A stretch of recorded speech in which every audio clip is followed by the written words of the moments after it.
안녕하세요. 자, 뚜띠빵빵 노르웨이입니다. 네. 자, 노르웨이에 대해서 한번 같이 알아보고 그 노르웨이 작곡가 그리고 노르웨이 문화 뭐 여러 가지들 한번 같이 배워보도록 하겠습니다. 자, 첫 번째 페이지 노르웨이입니다. 자, 노르웨이는 자, 국가명이 좀 특이합니다. 뭐라고 되어 있나요? 노르웨이 왕국이라고 되어 있습니다. 수도는 오슬로입니다. 오슬로. 공식 언어는 영어가 아니라 노르웨이어 자기의 모국어가 있습니다. 우리나라에 한글이 있는 것처럼. 네, 그렇게 있습니다. 노르웨이는 북이란 뜻의 노르, 길이란 뜻의 웨이가 합쳐진 말로 북극으로 가는 길이라는 뜻이 있답니다. 자, 왕국이라고 되어 있는데, 즉, 입헌군주제. 좀 어렵나요? 우리 어렸을 때 배웠던 건데. 자, 군주가 있는 거죠, 군주. 그러니까 왕이 있는 거예요. 예를 들면, 태국, 일본, 네덜란드, 벨기에, 영국 등이 여기에 속하겠죠. 네, 어쨌든 이런 얘기들은, 자, 간단하게 해드렸습니다. 자, 그러면, 노르웨이 하면 좀, 낯설 것 같지만 절대 낯설지 않아요. 왜? 우리는 우리 동네 마트의 연어의 고향이기 때문이죠. 자, 친구들, 엄마, 아빠랑 동네 마트에 가본 적 있죠? 마트 해산물 코너에는 빠짐없이 맛있는 누가 있어요? 네, 연어가 있어요. 이 연어들의 고향이 거의 대부분 어디라고요? 노르웨이일 겁니다. 뿐만 아니라 친구들이 좋아하는 고등어도 노르웨이가 고향인 경우가 대부분이에요. 청정 바다로 유명한 북유럽의 생선은 품질 좋고 맛 좋기로 유명하답니다. 다음에 마트에 가면 원산지를 꼭 확인해 보세요. 자, 이런 원산지, 청정 이런 얘기 저희가 이제 빨갛게 해놨는데 자, 이거는 어디서 보면 된다? 교사 어휘력 교사 가이드. 네, 여기에 다 써놨어요. 얘네들이 좀 이걸 알고 갔으면 좋겠어요. 네, 이왕이면 배우는데. 그래서 저희가 이거 정도는 아이들이 단어를 좀 알아야 되겠다라고 생각을 해서 이게 어휘력이 안 되는데 문해력이 생길 수가 없거든요. 그래서 이제 청정하다. 그건 뭐예요? 맑고 깨끗하다. 이 정도는 이제 우리 알아야 되죠. 원산지는 물건의 생산지 또는 동식물이 맨 처음 자란 곳. 그러니까 이게 원산지는 거기서 생산한 것이라는 거죠. 자, 그렇게 노르웨이에 고등어와 연어만 있을까요? 아니에요. 우리가 아주 좋아하는 빵집에 가면 볼 수 있는 아주 우리가 흔하게 그리고 자주 볼 수 있는 빵이 있습니다. 바로 시나몬 롤입니다. 네, 노르웨이어로는 카넬볼레라고 하는데 바닐라와 달콤한 설탕, 버터가 어우러져 달콤하고 부드러워 누구나 좋아한답니다. 특히 시나몬 향이 강하게 나는 것이 특징으로 따뜻한 커피나 차, 우유와 함께 먹으면 정말 맛있어요. 어, 간식으로 저희가 가끔 뚜티빵빵에 보면 이렇게 음식 얘기가 자주 나옵니다. 왜냐면 아이들이 일상생활에서 이렇게 뚜티빵빵을 공부하고 난 다음에 뭐 학교에서도 네, 발표하면서 어디서 배웠어? 그러면 음악학원에서 배웠어요. 이렇게 얘기를 한다고 하는데 학교뿐만 아니라 일상생활에서도 이런 것들이 이제 좀 발휘가 됐으면 좋겠는 거예요. 배운 게 바로바로 실생활에서 써먹을 수 있으면 너무 좋잖아요. 근데 시나몬 롤 같은 거, 고등어, 연어 이런 건 진짜 편하게 얘기할 수 있는 거잖아요. 그래서 이런 얘기들을 아이들한테 배경 지식으로 줍니다. 그럼 아이들이 배우는 즐거움도 있고 또 어디 가서 얘기하면 너 그거 어떻게 알아? 라는 질문에 아이들 어깨가 뿌듯할 수 있습니다.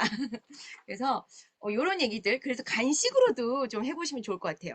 예전에 제가 이렇게 뚜티빵빵에서 이렇게 음식 문화가 좀 나와서 음식들이 좀 나오면 원장 선생님들께서 이제 따로 간식 파티나 뭐 이런 거 하지 않고요. 네. 이날 네 간식 파티를 같이 해서 아이들하고 나눠 먹고 한다고 합니다. 그러니까 배운 걸 바로 써먹으면 또 효과가 훨씬 좋겠죠. 네. 그다음 새벽에 여신이 여는 하늘문 오로라입니다. 진짜 오로라는 평생 한번 봐야 된다는데 언제 볼 수 있을지 모르겠네요. 자, 오로라는 보는 건 너무 예쁜데 생각보다 과학적인 내용이 들어있어서 조금 어렵다고 느끼실 수도 있고 좀 낯설다라고 생각할 수는 있어요. 좀 단어들도 조금 흔하게 우리가 어, 보지 못했던 단어들이 좀 있기 때문에 그런데 이걸 하나하나 잘 들여다 보면 그렇게 막 어렵지만은 않습니다. 자, 한번 읽어볼게요. 오로라는 주로 북극권, 즉 북극권이라는 건 북극, 네, 곰이 있는 북극곰, 하얀 곰이 있는 북극, 그 북극권에서 발생하는 빛의 현상이에요. 아름다운 오로라는 사실 지구를 둘러싸고 있는 지구 자기장과 태양풍 입자가 충돌하면서 발생한답니다. 자, 여기서 지구 자기장 이런 거 너무 어렵잖아요. 저희가 여기에 이렇게 QR을 넣어 드렸어요. 그래서 요거를 좀 읽어보시면 좋겠어요. 선생님들이 미리 좀 상식적으로 알고 계시면. 근데 이런 얘기가 나중에 고학년 가면 과학 시간에 나옵니다. 네, 그래서 살짝 여기서 한번 훑어준다 라는 정도로 생각하시면 좋을 것 같아요. 아이들이 경험해 볼 수 있으면 좋아서. 선생님도 요거를 한번 보시면 되게 쉽고 빠르게 설명이 되어 있기 때문에 이해하시기에 도움이 되실 거예요. 그리고 여기에 보시면 지구 자기장, 결국은 우리 이게 막대 그 자석 놓으면 이렇게 휘죠. 가운데로 몰리고 이렇게 휘는 거 보셨나요? 네, 우리 과학 시간에 초등학교 때 했습니다. 네. 그 나침판이 남과 북 이렇게 지키고 이렇게 있고 뭐 이런 얘기들이에요. 자, 그다음에 태양풍 입자는 뭐냐면 쉽게 얘기해서 태양이 계속 용암 터지듯이 뽕뽕 터지고 있습니다. 그걸 예, 그렇게 터지는데 화산 폭발하듯이 계속 터지고 있어요. 그때 폭발하면서 눈에 보이지 않게 태양에서 이렇게 조그만 부스러기들이 막 나와요. 예. 예, 이게 막 먼지처럼 뿜어져 나오는데 우리 눈에 보이지 않아. 이거를 태양풍이라고 해요. 그러니까 그렇게 어렵지 않죠? 네. 자, 입자는 정말 눈에 보이지 않을 만큼 작고 최고로 작은 그런 걸 얘기하는 겁니다. 그런 물. 네. 그래서 여기 그런 얘기들은 여기 다 있습니다. 꼭 참고하시기 바랍니다. 자, 북극권에 속하는 노르웨이에서도 자주 관측되고 있어요. 주로 북극권에서 발생하지만 태양풍이 충분히 강할 때는 남극권에서도 발생하기도 합니다. 자, 이렇게 얘기한 다음에 오로라는 새벽이라는 뜻의 라틴어 아우로라에서 유래했어요. 로마 신화에서는 새벽의 여신의 이름이기도 해요. 고대 로마 사람들은 새벽의 여신인 아우로라가 하늘에 있는 문을 여는 과정이 보여지는 것이라고 생각했습니다. 그럴 수 있을 것 같죠? 막 신들이 막 등장한다고 생각할 것 같아요. 자, 근데 여기서 더 놀라운 사실이 있어요. 진짜 놀랍게도 조선시대에 우리나라에서도 오로라가 관측된 기록이 있어요. 승정원 일기 들어보셨나요? 네, 국사에 나옵니다. 승정원 일기를 보면 1625년에서 1628년 사이에 무려 20차례나 오로라가 관측되었다고 해요. 하지만 현재 지구 자기장이 이동을 했어요. 이렇게. 그래서 우리나라에서 관측하기가 좀 어렵게 됐습니다. 오로라 보고 싶지 않으세요? 네. 요 질문이 너무 재밌죠? 새벽의 여신이란 뜻을 가지고 있으며 북극권에서 자주 관측되는 기상현상은 오로라민씨, 오 놀라, 오로라 공주. 네, 아이들하고 예, 이런 좀 깨알 재미도 느껴보셨으면 좋겠고요. 승정원 일기는 조선시대의 왕명을 신하들에게 전달하던 승정원에서 매일매일 취급한 문서와 사건을 기록한 일기입니다. 일기. 이런 일들이 있었고 이런 일들이 있었고 이런 걸 다 써놓은 일기인데 그 일기에 와, 오로라가 보였다는 네, 그런 일기가 있는 거죠. 네, 벌써 20차례나 있었대요. 그래서 요거에 대한 설명을 저희가 QR로 깨알같이 넣어드렸어요. 그래서 여기 보시면 오로라 영상, 오로라를 이렇게 사진으로만 보지 말고 오로라가 진짜 움직이는 네, 내셔널 지오그래픽에서 만든 영상으로 제가 올려놔드렸습니다. 네. 그리고 오로라 설명 영상이에요. 아까 여기 있었던 이 이야기를 여기서 되게 재미있게 네, 잘 풀어놔줬어요. 그래서 아이들이 다 이해하지 못하더라도 그림 보면서 뭔가 이렇게 우주에서 터진대. 태양이 뭐 이렇게 되나 보다. 뭐 이렇게만 이해를 해도 돼요. 그래서 어쨌든 오로라는 뭔가 그런 것들이 부딪히면서 생기는 일인가 보다. 그리고 뭐 이 정도 알면 네, 충분하지 않을까 싶습니다. 그 다음 다음 거 볼게요. 요거. 자, 이거 정말 재밌습니다. Thursday. 발음이 괜찮았나요? Thursday. 목요일은 토르의 날? 토르 아십니까? 토르? 네. 친구들 어벤져스 좋아하나요? 캡틴 아메리카, 아이언맨, 헐크, 앤트맨, 닥터 스트레인지. 저 다음입니다. 선생님들도 다 아시나요? 네. 많은 히어로들이 있죠. 그 중에 토르라는 히어로가 있는데 뮬린르라는 망치를 들고 다니며 번개를 무기로 사용하는 멋진 히어로입니다. 네. 그런데 사실 토르는 노르웨이를 비롯한 북유럽 나라들의 신화에 등장하는 천둥의 신입니다. 즉 그리스 로마 신화가 있듯이 여기 북유럽에도 네, 신화가 있는 거예요. 영화에서는 로키라고 하는 불의 신이 동생으로 나오지만 사실은 그렇지 않습니다. 토르의 아버지는 바로 오딘. 이 토르의 영화에 보면 아버지가 진짜 오딘으로 나옵니다. 그래서 여기에 그 토르에 그 등장하는 그 인물들의 이름들이 다 북유럽 신화에 나오는 이름들이에요. 그래서 솔직히 이걸 좀 알고 토르를 보면 훨씬 토르가 재밌습니다. 자, 그리고 하나 더 깨알 상식. 친구들은 월화수목금토일 그 요일을 영어로 뭐라고 하는지 아시나요? Sunday, Monday, Tuesday, Wednesday, Thursday, Thursday, Friday, Saturday, Sunday comes again. 이런 노래가 있습니다. 자, 여기에 북유럽 신들의 이름이 많이 나옵니다.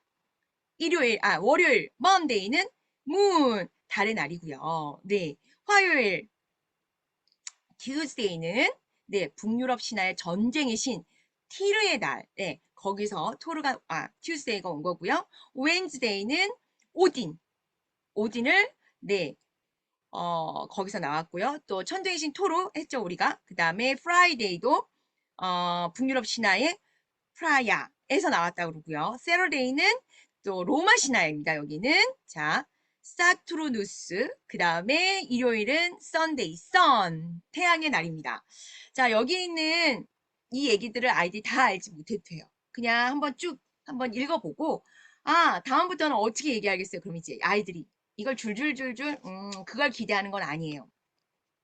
하지만 월화수목금토일이 북유럽 신화의 그 신들의 이름을 따서 만들어졌어. 거기 물론 로마 신화도 있지만 어쨌든 신들의 이름이야 라는 걸 아는 정도만 해도 엄청난 배경 지식이 되겠죠. 네. 그리고 다음부터 이 토르 시리즈가 나오면 아이들이 저건 북유럽 신화의 신들의 이름이야 이러고 알겠죠. 이런 것들을 알면서 점점 아이들은 네, 배움의 즐거움을 느낄 거예요. 왜냐면 그게 실생활에 바로바로 이렇게 적용이 되고, 네, 내가 배운 게 바로바로 발휘가 되니까. 그래서 꼭, 네, 놓치지 않고 이런 부분을 잘 짚어주시기 바랍니다. 자, 이번에는 그리그를 가겠습니다. 노르웨이 민족주의 작곡가죠. 영화음악? 노노노! 연극음악이라고 제목을 지어봤습니다. 에드바르 그리그는 어렸을 때부터 어머니로부터 그 물려받은 천재적 음악 재능을 뽐냈어요. 어머니가 피아니스트였고, 네, 그 피아노를 엄마한테 그렇게 배웠다고 합니다. 5살부터. 그리고 나이가 들면서 노르웨이 최고의 작곡가로 이름을 떨치기 시작했습니다. 자, 요거에 대한 이야기를 좀 같이 여기다 써놨는데 읽으면서 제가 부연 설명할 수 있는 건 할게요. 어느 날 노르웨이 위대한 극작가 헨리크 입센. 자, 입센이라는 사람이 있고요. 입센 말고 비에른손이라고 있어요. 이 둘이 쌍벽이었습니다. 노르웨이 극작가 중에. 네, 그렇게 이름을 조금 기억하시면 좋을 것 같아요. 입센과 에드바르 그리그가 만나게 되었어요. 인형의 집과 페르긴트로 유명한 헨리크 입센은 그의 연극을 빛내줄 최고의 음악가를 찾고 있었어요. 바로 에드바르 그리그였습니다. 그래서 이제 편지를 써요. 거절하면 안 돼. 이렇게 편지를 씁니다. 근데 처음에 이걸 받고 고민을 해요. 그리그가. 왜 고민을 하냐면 이 사람이 오페라를 작곡하고 있었는데 누구의 오페라냐면 비에른손. 근데 비에른손하고 입센하고 약간 껄끄러운 사이였어요. 친하지만 친하지 않은 듯 약간 서로 질투하고 시기하고 네 가까워질 수 없는 약간 그런 사이였거든요. 근데 이제 그 비에르손한테 오페라 의뢰를 받아서 막 곡을 쓰고 있었단 말이에요. 근데 입센이 나 해줘 페르긴트 음악 맡아줘 하니까 처음에는 힘들 것 같아 라고 거절을 했다가 나중에 이 작품을 읽어보니까 너무 생생한 캐릭터랑 괜찮을 것 같아서 예스 하고 받아들입니다.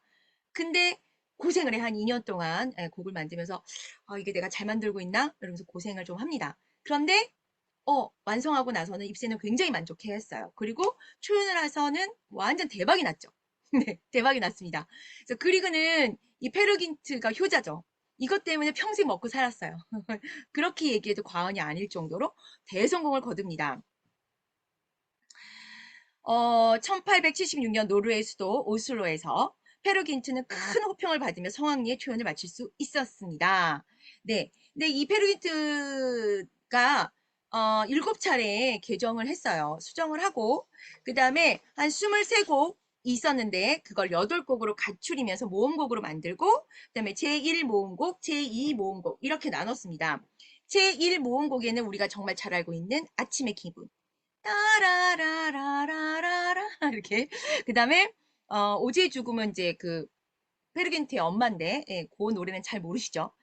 이 노래도 되게 슬픔이 굉장히 묻어나는 좋은 곡이긴 합니다만 어쨌든 자 3번은 아니트라의 춤 네 이거 좀 많이 보시죠 네 그다음에 4번이 산속마왕의 궁전에서 진짜 많이 듣고 네 소개가 되는 음악입니다 우리도 요번에 뚜띠빵빵에 이걸 좀 실었습니다 제2 모음곡에서는 4곡이 있는데 그 중에 가장 유명한 노래가 네 번째 곡인 솔베이지의 노래입니다 페르긴트한테 굉장히 지고지순했던 여자친구가 있었죠 솔베이지 근데 이제 그 페르긴트가 막 방랑을 하고 여행을 다 마치고 이제 백발이 돼서 왔을 때 이제 솔베이지 무릎에서 죽거든요. 그때 이제 그 솔베이지가 부르는 노래예요. 굉장히 슬프고 아름다운 그런 음악입니다. 이 페르긴트는 노르웨이의 민속 설화를 바탕으로 하고 있습니다. 자, 그래서 산속 마왕의 궁전에서 그 내용을 좀 보면 부잣집 외아들이었지만 대단히 게을렀던 주인공 페르긴트가 돈과 모험을 찾아 세계를 여행하기로 마음먹고 먼 길을 떠나면서 겪게 되는 다양한 이야기들을 담은 작품이에요. 특히 사낭의 궁전에서는 마왕의 딸과 결혼하기 위해서는 눈도 하나 뽑고 예, 그 걔네들처럼 평생 동굴에서 살아야 된다는 마왕의 이야기를 듣고 몰래 도망치는 모습을 음악으로 표현했습니다. 곡을 들으면서 그림 악보를 따라 연주해보면 어떨까요? 라고 되어 있는데 바로 이 악보가 갑니다. 네, 네. 점으로 되어 있는 네, 리스닝 맵이에요. 여기 보시면 여기에 음악이 들어있습니다. 이거 하실 때 바로 쓰시기 좋으라고 음악을 여기다 넣어드렸어요. 그리고 이 활동 영상은 어떻게 하는지 또 따로 QR로 넣어드렸으니까 네 그거 꼭 보시고요. 음악이 다 끊어지는 음악이고 네 피치카토도 많이 나와서 여기에 있는 이 그림들을 제가 다 이렇게 점처럼 해놨어요. 그리고 이렇게 또 큰 곳은 거기에 좀 액센트가 들어가거나 좀 더 길게 예, 음을 끌고 있기 때문에 그런 포인트를 좀 잡으려고 이렇게 했습니다. 그래서 이 페이지를 한 3번 한 다음에 요거를 하시면 네, 딱 맞게 떨어집니다. 그래서 아이들하고 우리가 저번에 그 엑스맨을 찾아라에 보시면 리타르단도, 랄렌탄도, 그다음에 뭐 크레센도, 데크레센도 배우면서 아첼란도를 배웁니다.